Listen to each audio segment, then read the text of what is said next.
Olá pessoal, meu nome é Fabiana. Nós vamos agora para mais uma aula do terceiro ano da apostila 9, né? O material preparado pelo CEFORB para as crianças do terceiro ano. Essa é uma adequação do material didático. Vamos lá? A aula será de língua portuguesa. Hoje nós teremos uma leitura, né? Nós vamos utilizar a canção do Abecedário da Xuxa, que várias crianças conhecem, né? Qual é o significado de uma canção? Canção é uma composição musical de caráter popular ou satírico, maneira irônica, com a letra destinada a ser cantada, tá? Então, uma musiquinha, tá? Uma canção é uma música, tá? Vamos cantar o Abecedário da Xuxa. Várias crianças conhecem, né? A de amor, B de baixinho, C de coração, D de docinho, E de escola, F de feijão. Então, aqui para estimular, né, a oralidade, a gente pode colocar para a criança procurar no YouTube, para a criança assistir, né, a música Abecedário da Xuxa, que eu acredito que vários dos pais de vocês também aprenderam o abecedário, o alfabeto com essa música do Abecedário da Xuxa, tá? Porque ela não é tão nova, mas é um recurso muito explorado, tá? E muito bom para a oralidade das crianças também, porque vai trabalhar a sequência, o ritmo, tá certo? Então aqui nós temos, né, a música do Abecedário da Xuxa. E agora nós vamos passar já para a primeira adequação, né? Que é da atividade 1, que é uma perguntinha que pergunta qual é a finalidade do texto. A finalidade, para que esse texto serve? Então nós retiramos, né? A adequação está aqui. Retiramos, né, 2 itens, deixamos só 2, tá? São facilitadores. Então, para que serve? Qual que é a finalidade? Ensinar o abecedário ou ensinar a contar? Tá? A palavra abecedário significa conjunto de objetos ou são as letras do alfabeto, tá? Também aqui 2 facilitadores. Questão 3. Ao ler o nome Xuxa, entende-se que é o nome de uma cantora ou é o nome de um filme, tá? Então, são questões para vocês refletirem pensando na canção, na musiquinha, tá? Então, aqui nós vamos continuar com o estudo da letrinha H, né? Mas ela aparecendo no início das palavras, igual na palavra homem, na palavra harpa e na palavra hiena, tá? Essas 3 palavras são iniciadas com H. Depois dessa letra vem sempre uma vogal, tá? O som da sílaba com a letra H no início, olha aqui, ó, no comecinho da palavra, a primeira letrinha da palavra, ela vai pegar o som da vogal, tá? O H não tem som quando aparece juntinho com uma vogal, tá? E ele tá no comecinho da palavra. Então, olha lá, o som da sílaba com a letra H inicial é no começo, é o da vogal que vem depois dela, porque a letra H sozinha não representa som nenhum. Então, olha aqui, quando eu falo homem, começa com H. Harpa, começa com H. Hiena, começa com H, tá? Então, aqui agora, nós temos um caça-palavras, né? Nós temos a palavra homem, harpa, hotel, hospital. Então, todas essas palavras são iniciadas com a letra H, tá? Então, vocês vão realizar aqui, ó, de acordo com o banco de palavras aqui e as sugestões que já estão coloridas aqui. É só vocês executarem, tá?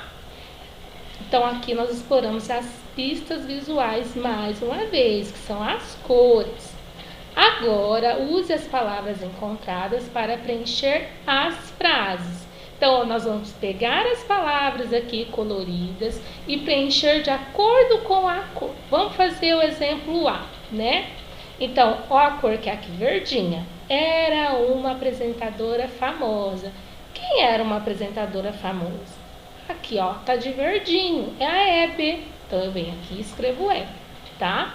E assim por diante. Eu vou procurar o que é vermelhinho aqui, que eu consigo, que dá sentido na minha frase, tá? Não pode ser qualquer palavra, tem que fazer sentido. Às vezes vai precisar da mediação de um adulto aqui, peça ajuda, tá?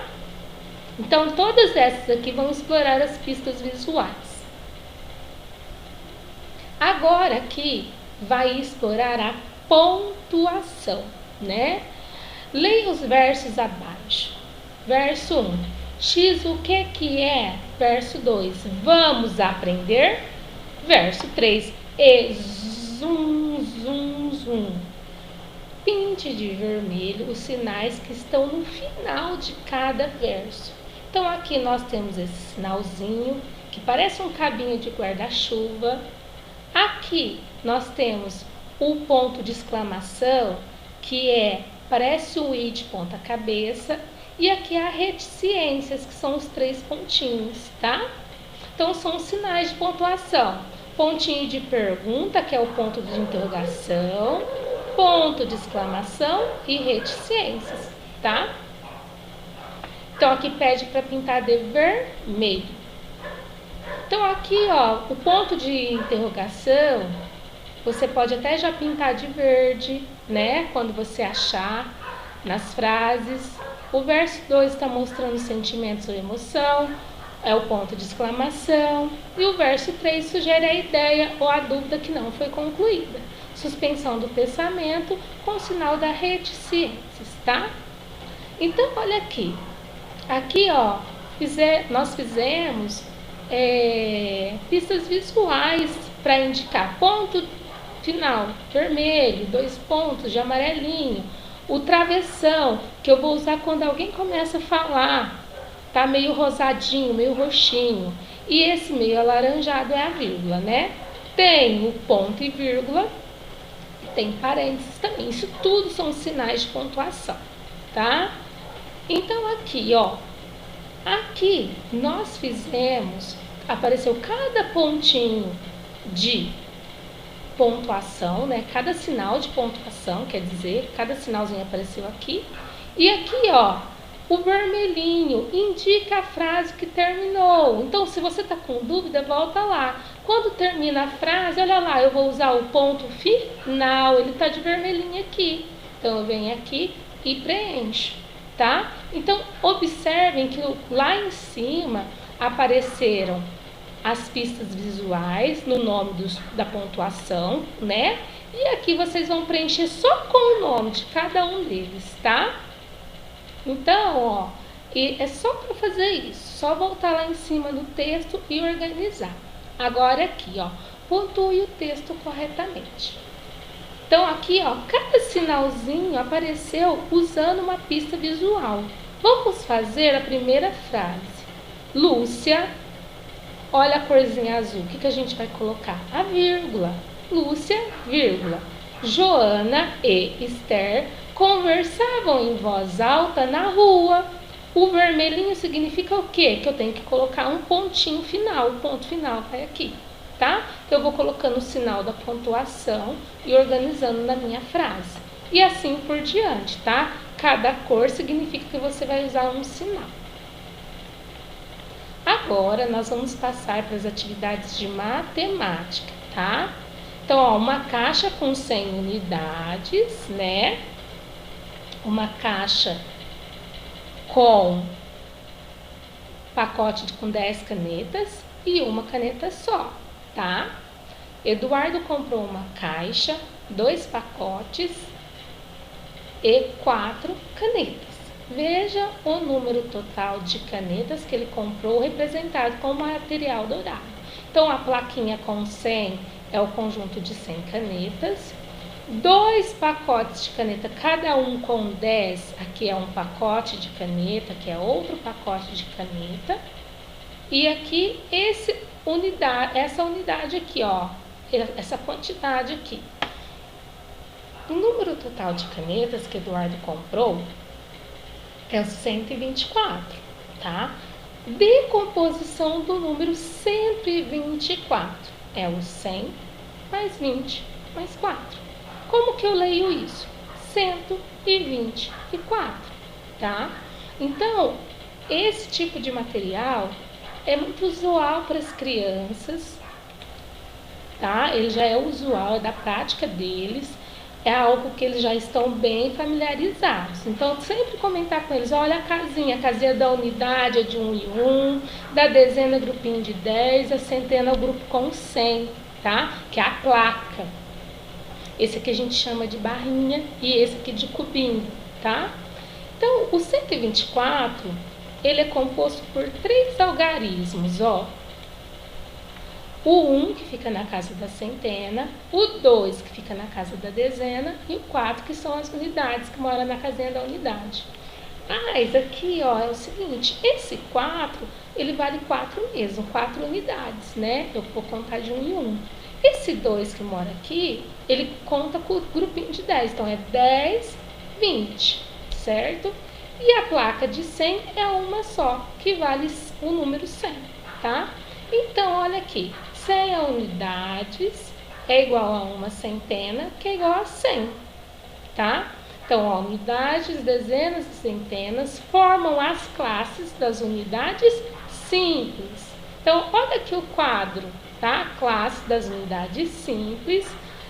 A primeira ordem é a unidade, a segunda ordem são as dezenas e a terceira ordem são as centenas, tá? Isso é uma matéria que a gente vai estar retomando com os meninos. Alguns já vão até lembrar, porque é muito trabalhado, muito explorado isso com eles, tá? Então, aqui nós vamos completar a tabela dos números, né? Então, olha só, nós vamos completar aqui e há uma consulta ao lado. Então, não há o porquê falar assim, não, ó, eu não sei fazer. Tá com dúvida? Pausa o vídeo. Ai, não lembro quem vem depois do 102. Pausa o vídeo, tá? O vídeo tem essa finalidade de ser um facilitador também. Gravar essas aulas para vocês serve como um facilitador na hora de fazer, às vezes, junto com o papai e com a mamãe, porque nem sempre eles estão em casa no horário das aulas síncronas com o professor. Então, você pode assistir depois e executar, tá? No horário que ficar mais fácil, que tiver algum telefone disponível ou computador para vocês. Então, ficou com dúvida? Pausa o vídeo, volta à aula, tá? Essa facilidade com a aula gravada os ajuda na hora de fazer, tá bom? Então, ó, vamos para a questão número 2 aqui, exercício 2. Observe a sequência que você preencheu e coloque o número que falta, tá? Então, o número faltoso. Então, olha aqui, vamos fazer o primeiro exemplo. Eu tenho aqui o 113 e o 115. Quem mora aqui no meio? Quem está entre o 113 e o 115? 114, olha, ele é vermelhinho, o quadradinho é vermelhinho, eu coloco ele aqui.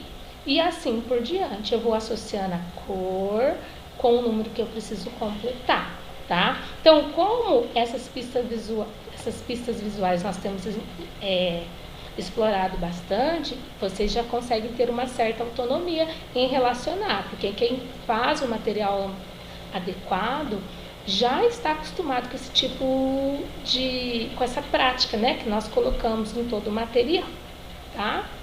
Exercício 3. Agora veja o número de canetas que Marisa comprou, representado com material dourado, tá? Então, aqui, ó, tem a quantidade de de canetas que a Marisa comprou, tá? Aqui também há uma adequação. Nós vamos só completar com o número aqui, escrever o nome dele aqui, tá? Como que eu leio, então é como eu escrevo o nome dele. Então, se eu tenho 100 mais 100, eu tenho 200. 200 mais 10, 210, 220, 230, 231, 232, tá? Então, eu completo aqui com o número e escrevo o nome do número aqui, ó, 232, tá certo? Então, agora aqui, complete o quadro com a quantidade de canetas que Marisa comprou, tá? Então, olha aqui, ó, canetas. Não tá falando que é pacote, não tá falando que é a caixa, é só a caneta. Então, eu conto uma a uma e coloco o número para morar aqui. Será que esse número, essa quantidade que teve aqui?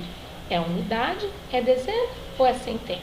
Agora você vai pensar um pouquinho para completar, tá? Eu vou contar o grupo de 10 ou vou contar de 1 em 1, tá? Agora aqui, ó, acompanhar essa ilustração, essa representação. A Juliana retirou suas moedas de R$1 do cofrinho. Ao todo, ela tinha 135 moedas. Olha aqui, ó. O 5 morou na casinha da unidade, o 3 morou na casinha da dezena e o 100 morou na casinha da centena. O 1 vale 100, o 3 dezenas vale 30 e as 5 unidades, tá bom? Agora, nós vamos fazer isso com esses outros números aqui, tá? Quanto vale o 7 morando na unidade? Eu conto de 1 em 1. Quanto vale o 5 morando na dezena? Vou contar de 10 em 10. Dezena é grupinho de 10. E centena é de 100 em 100, tá bom? Então, eu vou completar aqui. Vou fazer isso em todos esses exercícios, lembrando sempre que sempre nós colocamos um exemplo, tá? Um facilitador. É só você se orientar pelo exemplo, não tem erro, tá? Então, aqui, ó, também podemos representar a quantidade que Juliana tinha no cofrinho da seguinte maneira. Eu faço quadro e coloco 5 na unidade, 3 na dezena e 1 na centena. Eu formo o número 135, que eu posso fazer assim, ó, uma centena, 3 dezenas e 5 unidades. Olha a continha desse número, 100 mais 30 mais 5. E eu leio como? 135, certo? Agora aqui, nós vamos decompor, nós vamos desmanchar. Decomposição é desmanchar, tá? Então, olha lá no número 234. Como que eu desmanchei, eu decompus ele? 200 mais 30 mais 4, tá? Então, se vocês observarem, a coluna da centena, ela está toda de azul. A coluna da dezena está toda de vermelho. E a coluna da unidade está toda de verde, tá? Então, se oriente pelas cores, mas não façam por coluna. Façam pela linha, para você aprender da maneira correta. Então, no 513, eu venho aqui e vou consultar quem eu ponho na centena, quem eu ponho na dezena e quem eu ponho na unidade, tá certo? Agora aqui, as centenas exatas, né? Nas dezenas exatas, nos grupinhos de 10, eu leio 10, 20, 30, 40, 50, 60, 70, 80 e 90, tá?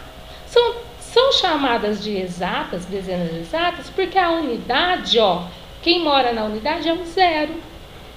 Estas são as centenas exatas, 100, 200, 300, 400, 500, 600, 700, 800 e 900.